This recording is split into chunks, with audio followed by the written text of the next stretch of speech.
নমস্কার বন্ধুরা, আমার সুস্বাদু কিচেন চ্যানেলে আপনাদের সকলকে জানাই স্বাগত। আজকে ভেন্ডি দিয়ে একটা খুব সুন্দর রেসিপি বানিয়ে দেখাবো, যেটা রুটি, পরোটা সবকিছুর সাথেই দারুণ লাগবে। ভেন্ডির এই রেসিপিটা গরমের দিনে আপনারা খুব সহজে ট্রাই করতে পারেন। গরমের সময় খেলে এটা শরীরটাও সুস্থ রাখবে এবং দারুণ মুখরোচক আর খুব টেস্টি। একটি মাত্র মশলা দিয়ে ভেন্ডির এই রেসিপিটা আমি বানিয়ে দেখাবো। তার জন্য এখানে টোটাল 300 গ্রামের মতো ভেন্ডি নিয়ে ভেন্ডিটাকে কেটে নেওয়া হয়েছে। তারপর একটা বড় সাইজের পেঁয়াজ নিয়ে পেঁয়াজটাকেও কুচি করে নিতে হবে। তবে পেঁয়াজটাকে কিন্তু ফাইনলি চপ করলে হবে না, পেঁয়াজটাকে ঠিক বড় বড় কোয়া কোয়া রেখেই পেঁয়াজটাকে কুচি করে নিতে হবে। ঠিক এইভাবেই এরকম যাতে বড় বড় কোয়া থাকে সেই রকম করে পেঁয়াজটাকে কুচি করে নেওয়া হলো। সমস্ত পেঁয়াজটা কুচি করে নেওয়ার পরে পেঁয়াজের যে এই কোয়াগুলোকে কিন্তু আস্তে আস্তে এভাবে আলাদা করে নিতে হবে। সমস্ত পেঁয়াজের কোয়াগুলো এইভাবে আলাদা করে নিতে হবে। তার সাথে একটা মিডিয়াম সাইজের আলু নিয়ে আলুটাকেও আস্তে আস্তে কেটে নিতে হবে চৌকো চৌকো করে। এইভাবে সমস্ত সবজিগুলো কেটে নেওয়ার পর এবার কড়াইতে 1 টেবিল স্পুনের মতন রিফাইন তেল দিয়ে দেওয়া হলো। যেহেতু গরমকাল, তেল কিন্তু এখানে খুব কম ইউজ করা হবে। তারপর এর ভিতরে 1/2 টিস্পুনের মতন গোটা জিরে দিয়ে দেওয়া হলো। জিরাটা হালকা গরম হয়ে যখন হালকা একটু ভাজা ভাজা হয়ে যাবে, তখন এর ভিতরে কুচি করা 2খানা রসুন দিয়ে দিতে হবে। এখানে কিন্তু কুচি করা রসুনই ব্যবহার করতে হবে বা থেঁতো করা রসুনের কিন্তু পেস্ট ব্যবহার করা যাবে না। তারপর রসুনের কালারটা যখন এরকম হালকা লালচে হয়ে আসবে, তখন এর ভিতরে কুচি করে রাখা ভেন্ডিগুলোকে দিয়ে দিতে হবে। তবে ভেন্ডি কাটার আগে কিন্তু আমি ভেন্ডিটাকে ভালো করে ধুয়ে নিয়েছিলাম। কাটার পরে কিন্তু ভেন্ডি ধুতে বেশ অসুবিধা হয়, সেজন্য ভেন্ডি কাটার আগে ভেন্ডিটাকে কিছুক্ষণ জলে ভিজিয়ে রেখে ভালো করে ধুয়ে নিয়ে তারপর ভেন্ডিটাকে কাটবেন। তাহলে ভেন্ডির ভিতরে আর কোনো জল থাকবে না, এটা ভাজার সময় জড়িয়ে যাওয়ারও কোনো ভয় থাকবে না। এবং ভেন্ডিটার ভিতরে যে হালকা নাল থাকে, তার জন্য ভেন্ডিটা আগে দিয়ে হালকা একটুখানি ভেজে নিতে হবে লো ফ্লেমে। ভেন্ডিটা ভেজে নেওয়ার ফলে কিন্তু ভেন্ডির ভিতরে যে নালটা সেটা কিন্তু আর থাকবে না।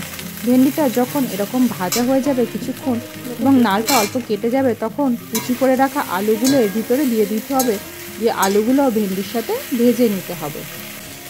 আলু এবং ভেন্ডি বেশ কিছুক্ষণ ধরে এভাবে ভেজে নিতে হবে, যতক্ষণ না আলুটা হালকা নরম হয়ে আসে। কারণ ভেন্ডি খুব নরম একটি সবজি, ভেন্ডি কিন্তু খুব তাড়াতাড়ি নরম হয়ে যায়, কিন্তু আলুটা নরম হতে একটু সময় লাগবে। যেহেতু খুব কম তেল ব্যবহার করেছি, সেজন্য কিন্তু কুক করতে গেলে এটাকে অল্প আগুনে এভাবেই আস্তে আস্তে কুক করে নিতে হবে।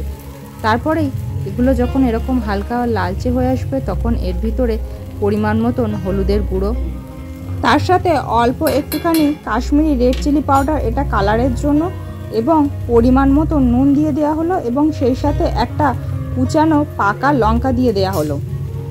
দিয়ে এবার এটাকে ভালো করে মিক্স করে নিতে হবে। সমস্ত মশলাগুলো এই ভেন্ডির সাথে মিক্স করে নেওয়া হয়ে গেলে এইবার এর ভিতরে কিছুটা পরিমাণ জল দিয়ে দিতে হবে। তবে জলের পরিমাণ কিন্তু খুব বেশি দেওয়া যাবে না, অল্প একটুখানি জল দিতে হবে, যাতে সবজিগুলো 30% মতন জলের ভিতরে ডুবে থাকে। সেই রকম পরিমাণই জল দিতে হবে, এখানে কিন্তু বেশি জল ব্যবহার করা যাবে না। তারপরে জলটা ফুটে ওঠা পর্যন্ত অপেক্ষা করতে হবে।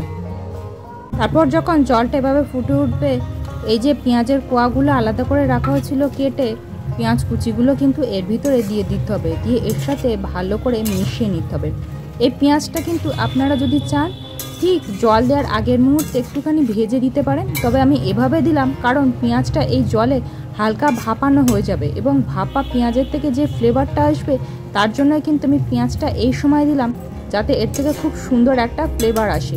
পেঁয়াজ ভেজে রান্না করলে সেটা কিন্তু বেশ স্পাইসি হয়ে যায়, সেজন্য পেঁয়াজের ভাপা পোর্শনটাকে দিয়ে এই রান্নাটা করছি, যাতে এটা টেস্টিও হয় এবং শরীরের জন্য হেলদিও হয়। তারপর 2খানা ছোট সাইজের কুচানো টমেটো এর ভিতরে দিয়ে দেওয়া হলো। টমেটোটাও কিন্তু এখানে কষিয়ে রান্না করা হবে না, জাস্ট এর সাথে দিয়ে এটাকে ভাপিয়ে রাখানো হবে, যার জন্য এর থেকে একটা হালকা টক ভাব আসবে এবং টমেটোগুলো এভাবে আস্ত থাকবে, যার জন্য এটা আমাদের শরীরের পক্ষে খুবই স্বাস্থ্যকর হবে। সবজিগুলো এভাবে কম কুক হলে প্রতিটা সবজির পুষ্টিগুণটা বজায় থাকবে। এবার সবজিগুলোকে ভালো করে মিক্স করে নিতে হবে। দেখুন এইবার সবজিগুলো মিক্স করা হয়ে গেছে, এর ভিতরে জলটাও শুকিয়ে গেছে, অল্প একটু চিনি দিয়ে দেওয়া হলো। তারপর চিনিটাকে ভালো করে মিশিয়ে নিতে হবে। যেহেতু এখানে এতটা পরিমাণ টমেটো দেওয়া হয়েছে, তাই এই টকটাকে ব্যালেন্স করার জন্য কিন্তু চিনিটা দিতে হবে। রেসিপিটা কিন্তু টক ঝাল মিষ্টি সম পরিমাণ হবে। এইবার এটাকে ভালো করে মিক্স করে নেওয়ার পরে যখন চিনিটা মিক্স হয়ে যাবে তখন এর ভিতরে হাফ টিস্পুনের মতন চাট মশলা দিয়ে দেওয়া হলো। দিয়ে এবার এটাকে ভালো করে মিক্স করে নিয়েই গ্যাসের ফ্লেমটা অফ করে দিতে হবে। আর দেখবেন যখন এর ভিতরে একটুও জল থাকবে না তখনই কিন্তু এই মশলাটা দিয়ে দেবেন। এই সামান্য মশলা কিন্তু এই ভেন্ডির টেস্টটা দারুণ সুন্দর হবে। এবার এটাকে আমি প্লেটে তুলে সার্ভ করে দেখাচ্ছি এটা কতটা সুন্দর দেখতে হয়েছে। এই গরমকালে রাত্রে যদি কোনো কিছু খাওয়ার না থাকে এবং কিছু রান্না করতে ইচ্ছা না করলে খুব সহজে চটজলদি ভেন্ডির এই রেসিপিটা বানিয়ে নিন। এটা যেমন সহজ পাচ্ছ তেমনি কম সময় রান্না করা যায় এবং দারুণ মুখরোচক। এটা কিন্তু রুটি পরোটা সব কিছুর সাথেই দারুণ লাগবে। তো আমার এই ভিডিওটা কেমন লাগলো আপনারা অবশ্যই কমেন্ট করে জানান।